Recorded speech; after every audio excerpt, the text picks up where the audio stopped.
Master Shakespeare. Hello, Milkman. How fares thy goodly self this many a day? Wish you'd speak the flaming Queen's English. Pint of gold chop, please. You don't sound very happy, sir. Something wrong with your latest play? You're not wrong there, sunshine. I'm in a right 2 and 8 over it, I'll tell you that. Might I, perchance, take an itsy-bitsy gander? By all means, yes, you have a little butcher's there. Have a look.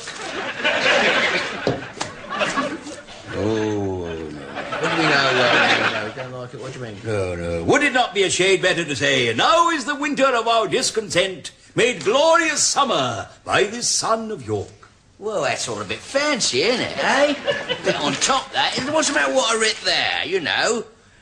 Ruddy cold, I said to Yorkie, think I'll have a week in talkie. I mean, that's all right, isn't it? Rhymes, if you say it quick. Relax, a certain magic, sir. Oh. Listen, I'll tell you what, I was working on another piece the other day. I'll get you to have a look at this. See what you think of that. See your opinion of that. Carry on, Othello. Good title, don't you think? It lacks class. I mean, the main character, Othello, does he have to be a bookies runner? No. Could be a pork butcher or something like that. Social worker. No, I fear you missed the point entirely, sir. No. He should be a romantic, a soldier, perchance. Well, what do you mean? Sergeant Major Othello? In charge of the cookhouse? Something like that? Well, if you want to make it more avant-garde, he could be coloured. That's a good idea. Good idea. Change the title. Chocolate Soldier, we could call it. A bit of a joke there, as a matter of fact. A joke? Yes, a bit of a joke. A bit of a gag, you see. Someone in the audience could shout out, sing us a bit from the Chocolate Soldier, you see. Then Othello could say, which bit? And the lady would shout back, the bit with the nuts in. Very well in Hamlet, you see. Then you put him in a pair of loose tights, you know, just to give it more point. Yes, I must say there, it needs a little soupçon sex somewhere. What do you mean, soups on? Have a look at that. Mrs. Othello, Gladys, née Ponsford, married 27 years, 11 children, 12th on the way. I mean, I think you've got to admit that in the How's Your Father department, Othello was quite tasty. Well, far be it from me to criticise the great William Shakespeare, but it certainly doesn't set one's pulses racing. Perhaps I should go back to selling insurance. What do you think? Oh, pox on that, sir. It would be a crime indeed to deprive the world of the majesty of your great works. Listen, there's another thing I was working on the other day.